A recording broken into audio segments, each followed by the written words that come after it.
உயிர்த்த ஆண்டவர் இயேசு கிறிஸ்துவில் எனக்கு மிகவும் பிரியமான சகோதர சகோதரிகளே, திருவருகை காலம் 3ஆம் வாரம் திங்கள். பாலைவன பயணத்தின் முடிவிலே யோர்தான் நதிக்கு அக்கறையில் உள்ள மோவாபு நாட்டில் இஸ்ராயலர் நுழைந்தனர். அந்நாட்டு அரசர் பாலாக் இஸ்ராயலை கண்டு பயந்த அம்மோனிய நாட்டு குறிக்காரர் பிலேயாம் என்பவரை அழைத்து இஸ்ராயலை சபிக்கும்படி கேட்டுக்கொண்டார். ஆயினும் கடவுளோ பிலேயாமை நோக்கி, நீ இஸ்ராயல் மக்களை சபிக்க வேண்டாம், அவர்கள் ஆசி பெற்றவர்கள், எண்ணிக்கை நூல் 23:12 என்று கூறி அவருடைய வாயாலேயே 4 முறை இஸ்ராயலரை ஆசீர்வதிக்க செய்கிறார். எண்ணிக்கை நூல் 23:24. பிலேயாம் கீழ்ப்படுகின்ற இன்றைய வாசகம் இறுதி 2 ஆசிர்களின் சுருக்கம். இறைவனுக்கு கீழ்ப்படிய வேண்டும், இறைவனுக்கு கீழ்ப்படிய வேண்டும். புறையின குறிக்காரராய் இருந்தும் பிலேயாம் இஸ்ராயலின் ஆண்டவருக்கு கீழ்ப்படுகிறார். பாலாக் எவ்வளவு முயற்சி செய்தும் கடவுள் என் வாயிலே வைக்கும் வார்த்தையை அன்றி வேறு எதையும் சொல்ல என்னால் ஆகுமோ? 22:38. கடவுள் எனக்கு கட்டளையிட்டதெல்லாம் நான் செய்வேன் என்று உமக்கு சொன்னேனே. 23:26. என் கடவுளாகிய ஆண்டவருடைய கட்டளை மீற என்னாலே கூடாது, முடியாது. 24:13 என்று திரும்ப திரும்ப பிலேயாம் கூறி அரசருக்கு கீழ்ப்படிய மறுத்து ஆண்டவர் சொல்லுக்கு அடிபணிகின்றார். கிறிஸ்து பிறப்பு விழா கீழ்ப்படிதலை கொண்டாடும் விழா. கிறிஸ்து பிறப்பு விழா கீழ்ப்படிதலை கொண்டாடும் விழா. மரியா, அன்னை மரியா, நமது மரியா, உனது மரியா, எனது மரியா கீழ்ப்படிந்தார்.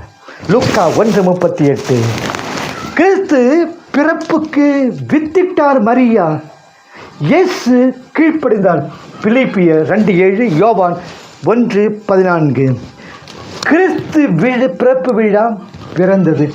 இறைவனுக்கும் இறைவனிடமிருந்து அதிகாரம் பெற்றவர்களுக்கும் பணிந்து நடத்தல் கிறிஸ்துமஸ் விழாவிற்கு நல்ல தயாரிப்பன்றோம்.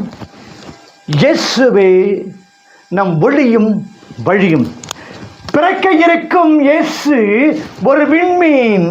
பிறக்க இருக்கும் இயேசு வழிகாட்டும் ஒரு விண்மீன். 24:17. வைகரை புதல்வனே, விடிவெள்ளியே, வானின்று நீ வீழ்ந்தாயும்.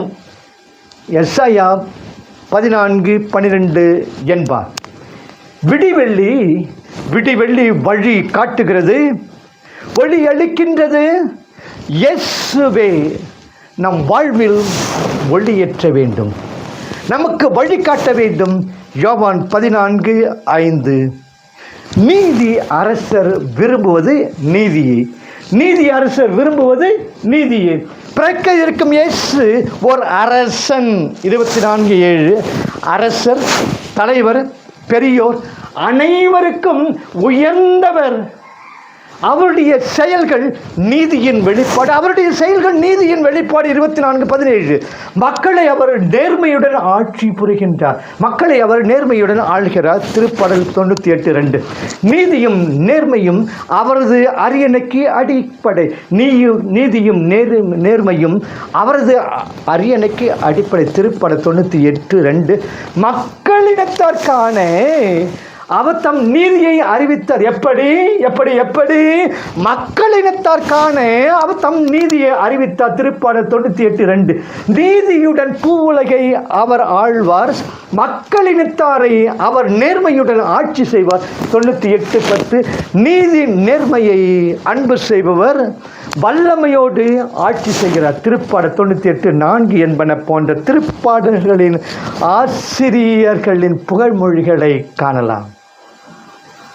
நீதி நேர்மையின் அரசர் நம்மிடம் விரும்புவதும், நீதி நேர்மையின் அரசர் நம்மிடம் விரும்புவதும் நீதி நேர்மையுடைய வாழ்க்கையை அரசர் எவ்வழி, குடிகளும் அவ்வழி என்ற முறையிலே நாம் நம்முடைய தனிப்பட்ட வாழ்க்கையிலும் சமூக வாழ்க்கையிலும் அநீதி, பிறருக்கு தீமை, கேடு விளைவித்தல், பிறரை அடக்கி ஒடுக்கி நசுக்குதல் முதலியவற்றை அகற்றி வாழ்வது கிறிஸ்துவின் வருகைக்கு ஏற்ற முறையில் நம்மை தயார் செய்தலாகும். மறந்தும் பிறன்கேடு சூழற்க என்று ஐயன் வள்ளுவர் போதிக்கின்றார். நற்செய்தி திருத்துதர் மாற்கு இயல் 21, இறைவாக்கியங்கள் 23 முதல் 27 முடிய. இயேசு தனியாரின் இல்லங்கள், ஜெபக்கூடங்கள், கோவில், கடற்கரை, பாலைவனம் என்று பல்வேறு இடங்களில் தந்தையாம் இறைவன் தந்த வார்த்தைகளை, மொழிகளை போதித்தார். கோவிலில் போதிக்க சென்ற பொழுது அங்குத்தான் இறைவனது ஜெப வீட்டை, இறைவேண்டல் வீட்டை கள்வர் குகையாக மாற்றியதற்காக 21:13 அங்கிருந்த வியாபாரிகளை விரட்டி அடித்தார். இதெல்லாம் கண்ட யூத தலைவர்கள் நாசரேத்து தச்சன் மகன் அதிகாரத்துடன் போதித்தது மாற்கு 1:27. கோவிலை தூய்மைப்படுத்தும் செயலிலும் இறங்கியுள்ளதை கண்டு எந்த அதிகாரத்தால் நீர் இவற்றை செய்கிறீர் என்று கேட்டன. மத்தேயு 21:23. இயேசுவின் அதிகாரம் கடவுளிடமிருந்து நமது ஆண்டவரை அணுகி விண்ணரசை அடைய என்ன செய்ய வேண்டும் என்று உண்மையை அறியும் நோக்குடன் கேள்வி கேட்டவர் பலர் உண்டு. லூக்கா 18:18. சோதிக்கவோ ஏளனம் செய்யவோ கேட்கப்பட்ட கேள்விகளும் உண்டு. 12, 2, 10, 17, 24, 19, 3. கேள்வி கேட்டவர்களே வெட்கி நாணும்படியான பதிலை தருகிறார். விபச்சாரத்தில் பிடிக்கப்பட்ட பெண் யோவான் 8:3-11. இயேசு யாருக்கு வரி செலுத்துவது? மத்தேயு 17:25-27 என்ற வினாக்களுக்கு விடையளிக்காது பதில் கேள்வி கேட்டதும் உண்டு. யோவானின் திருமுழுக்கு எங்கிருந்து வந்தது என்பது ஆண்டவரின் இத்தகைய பதில் கேள்வி. பதில் கூற பகைவர் தயங்கினர். வானகத்திலிருந்து வந்தது என்றால் பின் ஏன் அவரை நம்பவில்லை என்று கேட்பார். மனிதனிடமிருந்து வந்தது என்றால் பொதுமக்களின் பகைக்கு ஆளாகக்கூடும், எனவே எங்களுக்கு தெரியாது என்றனர். இயேசுவும் நானும் எந்த அதிகாரத்தால் இப்படி செய்கிறேன் என உங்களுக்கு சொல்லேன் என்கிறார். தன்னிடம் கேள்வி கேட்டதற்காக இயேசு எரிச்சல் அடையவில்லை, எரிச்சல் படவில்லை. அமைதியாக நியாயமான பதிலை அளிக்கிறார். கேள்விகள் நம்மை சிந்திக்க வைக்கின்றன, தெளிவு அளிக்கின்றன, நமது வாழ்வை சீர்தூக்கி பார்க்க உதவுகின்றன. கேட்டல், சிந்தித்தல், தெளிதல், நிட்டை கூடல் என்று 4 படிகள் பொறுமை என்ற விழுமியத்தில் நம்மை வளர்க்கின்றன. அனைத்து அதிகாரமும் இறைவனிடமிருந்து வருகிறது. அதை சுயநலத்திற்காக பயன்படுத்துவதும், அதிகாரத்துக்கு உட்பட்டவரை அடிமைகளாக நடத்துவதும் குறையுடைய நிர்வாகம் ஆகும். நிர்வாகம் தெரியவில்லை என்று தான் சொல்ல வேண்டும். இயேசுவின் கட்டளைகளுக்கு செவிமடுத்தும் நமது ஆண்டவரின் போதனையும் புதுமைகளும் அவரை மெஸ்ஸியா என ஏற்றுக்கொள்ள போதிய சான்றுகள். நமது ஆண்டவரின் போதனையையும் புதுமைகளும் அவரை மெஸ்ஸியா என ஏற்றுக்கொள்ள போதுமான சான்றுகள். யோவானோ இயேசுவை காண்பித்து இதோ கடவுளின் ஆட்டுக்குட்டி என்கிறார். யோவான் 1:36. இயேசுவின் திருமுழுக்கு வேளையில் வானம் திறக்க, இவரே என் அன்பார்ந்த மகன், என் அன்பார்ந்த மகன் என்ற தந்தையின் சான்றை வையகம் கேட்டது. லூக்கா 3:22. விண்ணிலும் மண்ணிலும் எல்லா அதிகாரமும் எனக்கு அளிக்கப்பட்டிருக்கிறது மத்தேயு 28:18 என்று கூறிய உண்மையின் ஊற்றிடம் சென்று என்ன அதிகாரத்தால் போதிக்கிறீர் என்று கேட்பது அறியாமையால் அன்று ஆணவத்தால் தான். தச்சன் மகனை